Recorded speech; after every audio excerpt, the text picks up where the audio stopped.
За Монгол улсын эдийн засагт түвш бензиний үн нэлээд том асуудлыг бол үүсгээд байна. За ингээд олон улсын зах зээл дээр ер нь ямар мэдээлэлүүд байгаа талаар та бүхэнд товч базаж бол хариулъя. За ер нь бол сүүлийн 2 сарын хугацаанд бол энэ бензин түвшний үн бол ойролцоогоор нэг олон улсын зах зээл дээр 67% бол өсөд байна. За граф дээр харуулж байгаачлан ерөнхийдөө 2022 оноос хойш үн нэлээд докторч буурж ирж байгаад за ингээ 2 сараас бол Ираны асуудлаас болоод за маш юм өндөр хэмжээгээр бол өссөн. За яг одоо бол 4 сарын эхний байдлаар бол баррел тутамд бол $112 бол хэмжигдэж байна. За энэ нөлөө манай Монгол улсад жоохон хоцролтцойчсон. За одоо яг эд нөлөөлөл нь бол ажиллаж ирж байгаа гэдэг бол хэн бүхэн бол мэдж байгаа. За ерөнхийдөө манай Монгол улсын хувьд бол нэлээд том асуудлуудыг энэ үнийн өсөлт хэрвээ энэ хിവэр үргэлжлэх бол гарахаар бол байна. За ерөнхийдөө манай Монгол улс дээр бол нийтийн түвшний хэмжээ бол 10% бол өсчихлөө. За дахиад бол 10% бол өсөх нь тодорхой гэсэн юм мэдээлэлдэг бол албаныхан бол хэлж байгаа гэдгийг та бүхэн бол мэдж байгаа. За ер нь бол манай Монгол улс дээр бол энэ өсөлт юун дээр ажиллагддаг вэ гэхээр мэдээж бүх бараа бүтээгдэхүүн үнийн өсөлтөн дээр бол ажиллагдана. За зарим нэг интернетээр байгаа эсвэл зарим нэг албан бусны судалгаагаар юу гэж ярьж байгаа вэ гэхээр ер нь 10% бензиний өсөлт өсөх юм бол за манай Монгол улсын энэ нийт бараа бүтээгдэхүүний өсөлт бол ойролцоогоор 1% өсдгөө гэсэн нэг юм тооцоо бол байгаад байна. За ерөнхийдөө албан ёсны мэдээлэлээр юу гэж ярьж байгаа вэ гэхээр яг одоогийн нөхцөл байдал дээр энэ зан тээврийн индекс бол ерд 20% бол өсчихсөн гэдгийг бол албаны мэдээлэлүүд бол тайлбарлаж байна. За энэ дээр бол ерөнхийдөө бүх карго, ачаа, бараа бүтээгдэхүүний өсөлт бол энэ хിവэрээ хамгийн эцсийн хэрэглэгчийн лангуун үн дээр бол нөлөөлдөг гэдгийг бол хэн бүхэн бол мэдж байгаа бол байхаа. За ерөнхийдөө энэ бүх өсөлтийн хамгийн одоо том нөлөө үзүүлдэг зүйл нь юу гэхээр за манай Монгол улсын эдийн засгтэр нэлээд ийм цохилтыг өгөх ийм хүлээлттэй байгаа гэдэг бол эдийн засгч нар бол ярьж байгаа. За яагаад вэ гэдэг бол маш энгийн. За манай Монгол улс бол уул уурхайн орн. За ингээд бол бүх экскаватор, бүх энэ машинууд бол бүгдээрээ түвшээр бол ажлыг та бүхэн бол мэдж байгаа.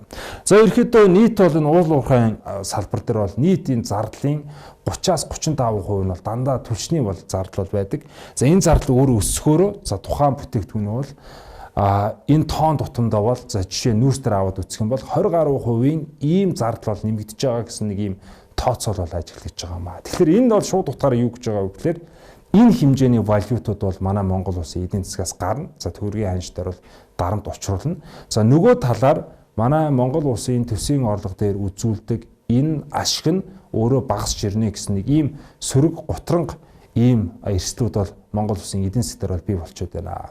За энэ жил бол манай Монгол улс бол 90 сая ийм тонн нүүрсийг бол экспортлно гэсэн нэг ийм төлөвлөгөөтэй бол ажиллаж байгаа. За хамгийн нэгдүгээр асуудал юу байсан бэ гэхээр сүүлийн 1 жил бол энэ манай нүүрсний бол үнийн бууралт бол байсан та бүхэн мэдж байгаа. За 38%-аар бол буурсан. За одоо энэ 2026 онд дараагийн нэг цохилт, дараагийн нэг эрсдэл нь юу авах вэ гэхээр энэ нүүрсийг тээвэрлэх, олборлох зардал бол дагаад өсөж байгаа гэсэн нэг юм асуудал байна. За яг одоогоор бол судалгаа тооцоо хийгээд за маш энгийн арифметик үржүүлэлт хийгээд үзэх юм бол ер нь бол тоон тутамдаа за 2-3 долларын юм нэмэлт зардал бол гарч байна. За энэ бол том утгаараа за тэр хэмжээгээрээ компаниудын ашгийг бууруулна гэсэн нэг ийм тооцоол бол ажиллаж байна. За инхээр бол хэрвээ энэ үнийн өсөлт үргэлжлэх юм бол за нэгдүгээр инфляц, эдийн засгийн энэ бараа бүтээгдэхүүний өсөлт бол өсөх нь. За өсөлт бол эхэлчихсэн. За дурын каргоогоос асуух юм бол үнэ бол нэмж байгаа гэсэн мэдээлэл бол өгж байгаа. За хоёрдугаар юу гэхээр манай Монгол улсын энэ эдийн засгийн өсөлтийг сааруулах. За ингээд валютын ханшин дээр дарамт учруулах гэсэн нэг ийм сөрөг төсөөлөлүүд бол ажиллагдаж байна. За дараагийн нэг зүйл юу вэ гэхээр ер нь энэ нөхцөл байдал хэр удаан үргэлжлэх юм бэ? Богинох хугацааны шокгүй эсвэл урт хугацааны ийм зах зээлийг эргүүлэх хэмжээний үйл явдал яваад байна уу гэдэг дээр за манай Монгол улсын эдийн засгч гэхээсээ илүүтэйгээр за олон улсын экспертүүд юу гэж бодож байгаа байдлаар бол хэд хэдэн мэдээллүүдийг та бүхэнд хүргэе. За ерөнхийдөө энэ олон улсын байгууллагууд за нэг ялангуяа олон улсын хөрөнгө оруулалтын банкуудыг судалгааг хараад үзэх юм бол ерөнхийдөө нэлээд өөдрөг байдлаар төсөөлж байгаа гэж бол хэлж болно. Зөвхөнс бол Goldman Sachs гэдэг олон улсын энэ хөрөнгө оруулалтын банкны тооцоолыг хараад үзэх юм бол за 2026 оны жилийн дундч буюу эцсээр хэн жилийн дундч бол $85 дээр бол хурж тогтворчна буюу за яг одоо байгаа $112-оос буурна гэсэн юм төсөөлөг бод хийж байна. За энэ банк юу гэж үзэж байгаа болохоор 3-аас 4 сарын дундч бол 110 дээр бол байна. За ингээд энэ оны 4-р улирал гэхэд бол 71 л бол буурна. За ингээд ерөөхдөө тогтворцсноор дунджаар 85 байна гэсэн юм төсөөлөл бол харж байна. За JP Morgan-ы хувьд бол эсрэгээрээ хуучин бол энэ жилдээ $58 гэж бол баррел тутамдаа төсөөлж исэн бол энэ төсөөл бол өсгсөн.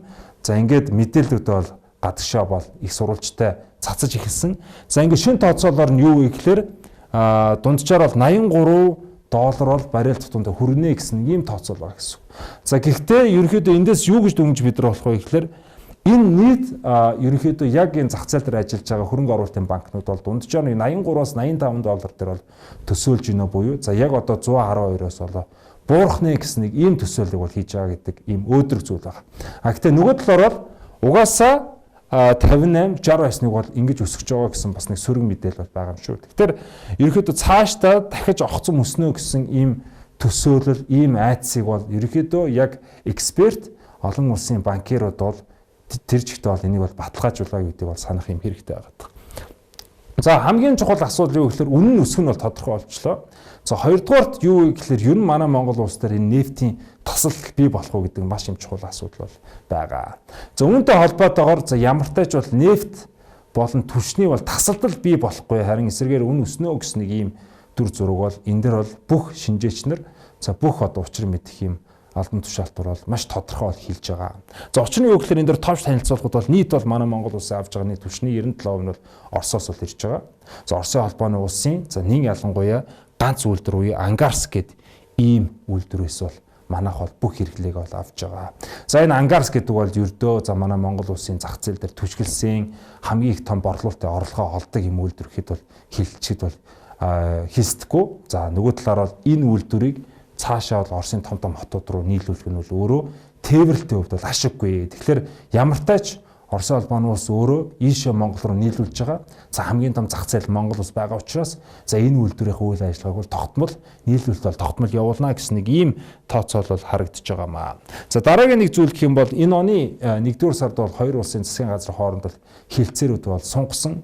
За ингээд бол тогтвортой үнээр за тогтвортой хэмжээгээр энэ түлш болон бензинийг нийлүүлэх гэсэн ийм гэрээгээр бол баталгаажсан байгаа гэсэн. Тэгэхээр маш том айдас буюу за түлш таснаа гэдэг бол айдас бол байхгүй. За ерөөхдөө яг одоо ажиглагдж байгаа 10-20% шок бол олон улсын зах зээлээс ирж байгаа шок. Гэхдээ 3 дугаар улирлаас эхлээд тогтворчно гэсэн ийм олон улсын экспертүүдийн зөвлөгөө за мөн тооцоолол дүгнэлт шинжилгээнэр бол байна гэсэн.